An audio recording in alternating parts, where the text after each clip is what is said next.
안녕하세요. 떠모의전세법의 떠세입니다.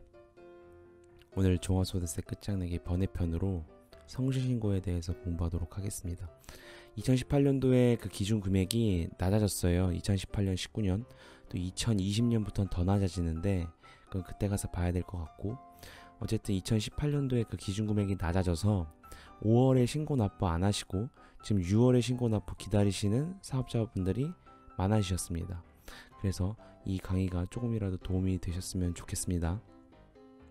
이 성실신고는요, 저희가 공부를 할 때 2배사 근년기가 이 종합소득 금액이라고 했잖아요.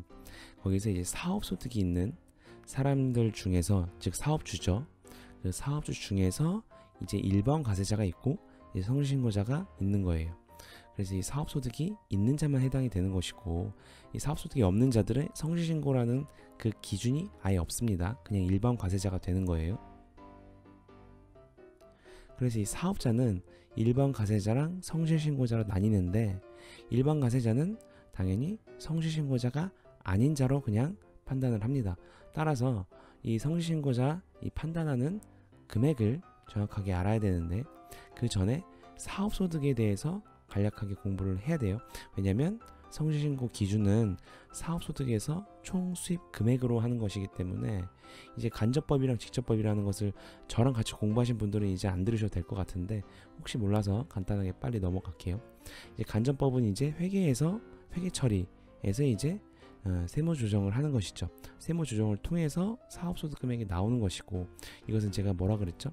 법인세랑 거의 똑같은 구조다라고 말씀을 드렸고, 아니면 직접법이 있어요. 직접법은 그냥 아예 세법상 수익금액에서 세법상 필요 경비를 빼면 그것도 사업소득 금액이 됩니다.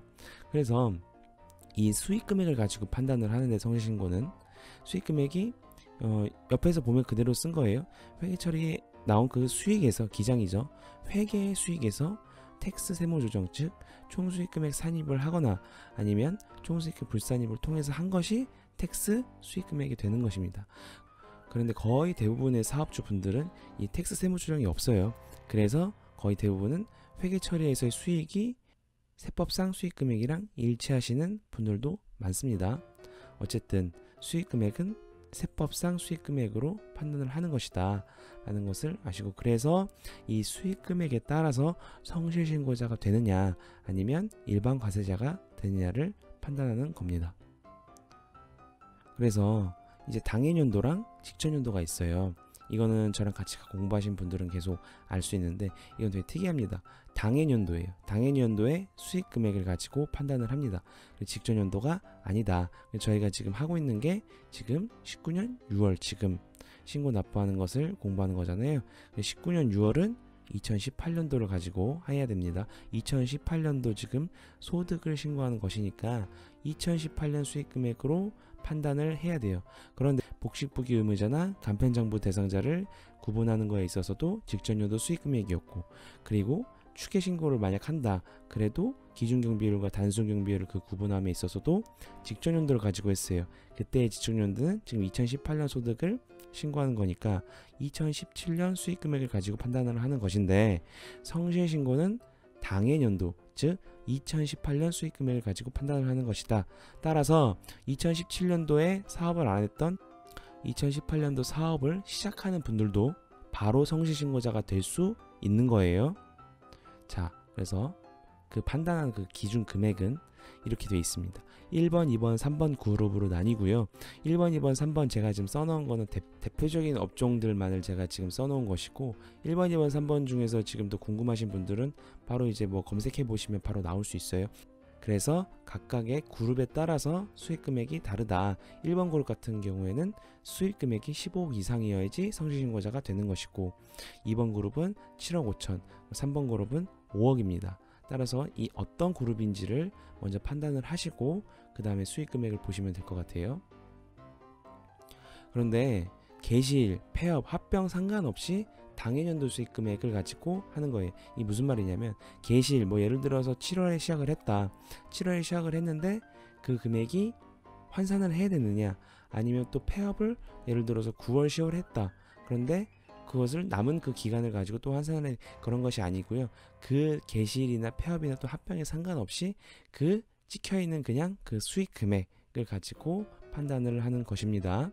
근데 뭐 하나만 하시는 분들도 있지만 이제 업종을 다양하게 하시는 분들도 있어요. 복수 사업장을 이제 가지신 분들은 이 금액 가지고 판단을 할 수가 없죠. 왜냐면 1그룹, 2그룹, 3그룹이 섞여 있을 수 있잖아요. 그래서 복수 사업장에 있는 분들은 이렇게 판단을 하셔야 됩니다. 주업종이랑 주업종 외를 먼저 구분을 하고 그것을 환산을 통해서 그 기준 금액을 판단을 해야 돼요. 어떻게 하느냐?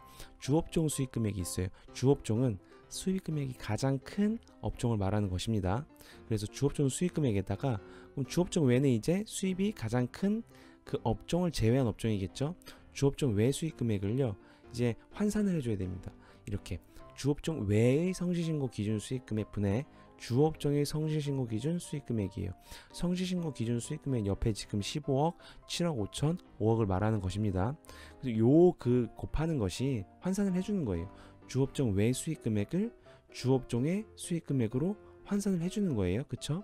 잘 보시면 이렇게 해서 나온 그 더한 값이 주업종의 성실신고 기준 수익 금액이랑 비교를 해서 그 이상이다. 그러면 성실신고자가 되는 거예요. 주업종 성실신고 수익 기준 옆에 있습니다. 이 금액을 가지고 자 이제 예를 들어서 제가 볼게요. 예를 들어서 이분은 도소매업이랑 부동산 임대업을 하세요. 그래서 수익 금액은 뭐 예를 들어 13억이 있었고 도소매업이 부동산 임대업은 1억이 있었습니다. 합계는 그냥 단순하게 합계를 한다. 그러면 14억이죠. 14억 가지고 판단을 하면 어떤 걸로 기준을 해야 될지 모르잖아요. 그래서 아까 앞에 있던 그 산식을 가지고 계산을 하는 것입니다. 옆에 써져 있죠. 그대로 따라가 볼게요. 주업종은 도소매업이죠. 수익 금액이 가장 큰 업종. 그래서 13억입니다. 더하기 아까 1억 주업종 외의 수익 금액이죠. 그래서 환산을 해줘야 되죠. 5억 분의 15억. 이것은 5억 분의 15억은 아까 앞에 있던 기준 그 수익 금액이 되는 것입니다. 환산을 해줬어요. 더했더니 지금 얼마가 나오죠? 16억이 나옵니다. 요거 사업소득세 개요 편에서 제가 그대로 설명드렸는데 오타가 있었어요. 그 16억은 맞는데 5억 분의 15억입니다. 그래서 10억 이상이죠. 주업종의 성실신고 기준 수익 금액이 15억이잖아요. 도소매업은.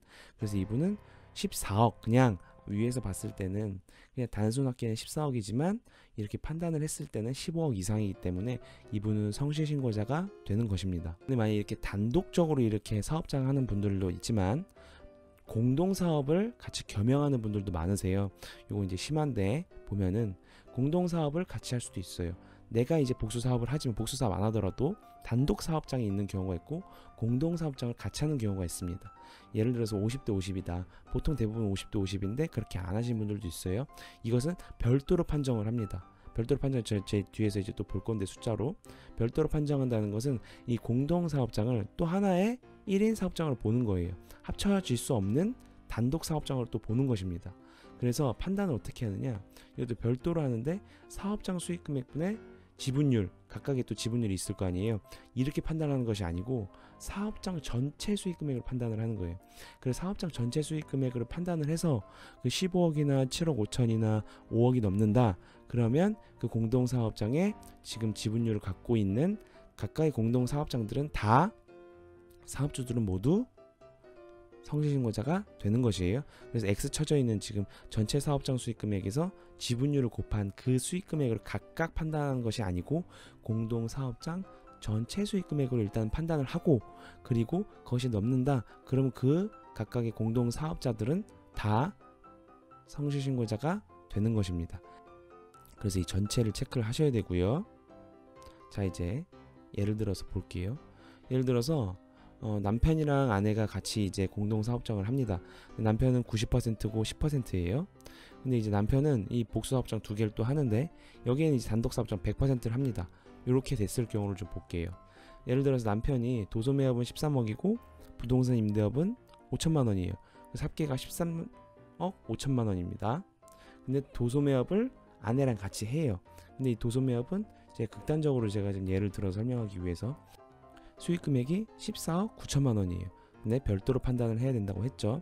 그 왼쪽부터 단독 사업장 남편이 먼저 하는 것을 보면 13억 더하기 이건 이제 설명 안 하겠습니다. 5천만 원을 이제 환산을 해줘야 되죠. 그래서 14억 5천만 원이 나왔어요. 그럼 15억보다 이상이 아니죠. 미만이죠. 따라서 일단은 단독 사업장 그 두 개만을 봤을 때는 성실신고자가 아니에요. 그럼 도소매업은 볼까요? 어떻게 한다고 했죠? 90% 10% 이렇게 나눠서 하는 것이 아니고 14억 9천만 원 전체를 가지고 판단을 한다고 했죠. 14억 9천만 원도 15억 미만이에요. 따라서 이분은 남편이나 아내나 성실신고자가 아닙니다. 따라서 5월에 이미 신고와 납부를 완료를 해야 돼요. 이게 왜 지금 중요하냐면 절세를 할 수가 있어요. 공동사업장을 예를 들어서 만약에 단독으로 한다 남편이, 그럼 바로 14억 9천이랑 13억이랑 도소매업 두 개만 합쳐도 이미 15억이 넘죠. 그럼 이분은 성실신고자가 되는 것이고 6월에 신고 납부를 해야 되며, 성실신고자들은 이제 다 아시겠지만 세금 엄청 많이 내십니다. 그런데 공동사업장을 그냥 지분율만 99대 1로 해도 돼요. 90대 10 할 필요도 없고 5대 5 할 필요도 없고 99대 1만 하더라도 공동사업장이죠. 그러면 별도로 판정하는 것을 빠집니다. 그렇기 때문에 절세가 가능해요. 그렇기 때문에 이것을 잘 공동사업장을 이용을 하시면 성실신고자가 되지 않고, 그렇게 되면 조금 더 절세를 할 수 있을 것 같습니다. 그래서 이분은 둘 다 15억 미만이기 때문에 성실신고자가 아니에요. 그래서 사업자, 사업소득이 있는 자는 성실신고자랑 일반과세자가 있다. 그 판단하는 기준에 대해서 공부해 봤습니다. 그럼 이제 간단하게 신고 프로세스를 잠깐 보고 넘어갈게요. 일반과세 성실신고자는요 다 똑같습니다. 소득세 신고서를 이제 첨부 서류들이 이제 성실신고자한테 많긴 한데, 자 이제 첨부를 해서 신고를 해야 돼요.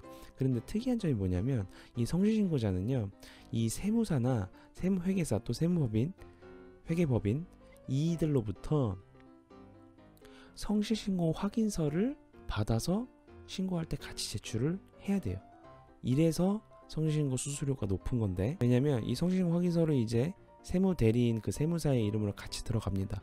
그러면 책임이 붙어요. 그래서 만약에 나중에 성실신고 대상자가 예를 들어서 세무조사가 나왔다. 그런데 성실신고를 안 했어요. 말 그대로 성실하게 신고를 하라고 해서 성실신고 대상자가 되는 것인데, 그러면 같이 이 세무대리인들도 징계를 맞을 수가 있어요. 그렇기 때문에 세무사들이 수수료를 많이 받고 또 세금도 많이 내게 할 수밖에 없는 겁니다. 그렇기 때문에 수수료가 높고, 그래서 나라에서 수수료의 60% 한도 120만 원만큼의 세액공제를 해주죠. 그 수수료를 그냥 바로 세액공제는 빼주는 금액입니다. 120만 원만큼을 그냥 아예 지원을 해주는 거예요. 바로 뒤에서 볼게요. 근데 만약에 성실신고 대상자인데 성실신고 확인서가 들어가지 않았다. 그러면 바로 가산세가 나옵니다. 산출세액의 그 사업소득 금액만큼 해당하는 그 비율만큼의 5%예요. 즉 납부세액이 아니고 산출세액이 5%예요. 지금 종합소득 금액의 이제 신고 틀을 보면 산출세액이 좀 어디 있죠? 그쵸, 여기 있죠. 산출세액은 이미 세율을 곱한 바로 나온 값이에요. 뭐예요? 세액 감면이랑 공제를 빼기 전입니다. 그렇기 때문에 성실신고 대상자들은 이제 의료비랑 교육비 세액공제를 받고 성실신고 확인비용 세액공제를 받고 또 감면도 많아요. 그래서 그걸 빼기 전에 산출세액의 5%면 큽니다. 그렇기 때문에 가산세도 만만치 않기 때문에 잘 판단을 하셔서 성실신고 확인서를 제출해야 됩니다. 자, 이런 성실신고 대상자가 되면은 세금을 많이 내고 수수료도 많이 내죠. 그래서 성실신고 대상자는 사업자가 받지 못하는 이제 혜택들을 이제 주는데, 먼저 신고 납부 기한을 연장을 해줘요. 그리고 성실신고 확인 비용 세액 공제를 해주고, 그리고 의료비 세액 공제랑 교육비 세액 공제를 해줍니다. 일반 사업자는 이런 걸 안 해줘요. 그리고 특이한 점이 의료비 세액 공제랑 교육비 세액 공제는 근로소득자에서 특별세액 공제로 근로소득자만을 해주는 것입니다. 그런데 지금 이 성실신고자도 해주겠다는 거예요. 그렇기 때문에 성실신고 대상자가 된다. 의료비세액 공제랑 교육비세액 공제 잘 챙기실 필요가 있습니다. 그 연말정산 근로소득자들은 의료비세액 공제, 교육비세액 공제를 이제 어느 정도 다 아시기 때문에 많이들 잘 챙기시는데, 성실신고 대상자분들은 의료비세액 공제, 교육비세액 공제를 생각보다 아직 또 많이 챙기시지 않는 것 같아요. 그래서 이번 강의에서 말고 제가 다음 강의에서 의료비랑 교육비 세액 공제를 따로 이제 다시 한번 설명을 드릴 텐데, 그거를 잘 들어보시고 준비를 잘 하셨으면 좋겠어요. 그래서 먼저 신고 납부 기한 연장을 볼게요. 원래는 이제 2018년 소득을 5월 31일까지 해야 되는데 일반과세자, 근데 이제 성실신고자는 6월 30일까지 신고 납부 한 달을 더 연장을 해주죠. 근데 대신에 4월 30일까지 이제 선임신고를 해야 돼요. 세무사 선택을 해서 또는 회계사든 선택을 해서 4월 30일까지 이 세무대리인이 성실신고를 하겠다라는 이제 그 선임 신고를 해야 됩니다. 그래야 6월 30일까지 연장을 해줘요. 그리고 성실신고 확인 비용 세액공제를 있어요. 이건 정말 특이한 건데 수수료를 나라에서 아예 세액공제로 해주겠다는 겁니다. 지원을 해주겠다는 건데 좀 더 자세히 볼게요. 즉 한도가 있어요. 세무수수료의 60%만큼을 해줍니다. 근데 이제 한도가 120만 원이거든요. 120만 원이 이제 60% 곱한 금액이 나오기 위해서는 200만 원이에요. 200만 원. 200만 원 곱하기 60%는 120만 원이죠. 200만 원보다 수수료가 대부분 다 높으세요. 선임신고 같은 경우에는. 그래서 4월 30일 때 선임신고를 할 때 보통 이제 200만 원을 먼저 선납을 하십니다. 그래서 200만 원 곱하기 60% 즉 한도 120만 원까지 성실신고 확인 비용 세액공제를 바로 해줍니다. 그래서 세액공제에서 바로 빠져요. 그런데 여기서 주의하실 점이 만약에 한 사람이 사업장을 여러 개를 해요. 그렇다 하더라도 각각의 사업장에 받는 것이 아니고 이분 지금 종합소득 금액을 이제 신고할 때 세액공제를 해주는 거잖아요. 그래서 한도 120만 원까지 밖에 안 돼요. 근데 비교할 게 예를 들어서 한 사업장을 가지고 지분율을 나눠서 공동사업장을 하는 경우가 있죠. 이랬을 경우에는 각각 해줘요. 120만 원까지. 그래서 이 세액공제는 인별공제다 라는 것을 알고 가셨으면 좋겠습니다. 그래서 또 의료비 세액공제랑 교육비 세액공제도 일반 사업자는 받을 수 없는데 성실신고 사업자는 받을 수가 있어요. 이 두 개는요 다음 강의 때 제가 설명해 드리도록 하겠습니다. 지금까지 떠먹여주는 세법의 떠세였습니다. 감사합니다.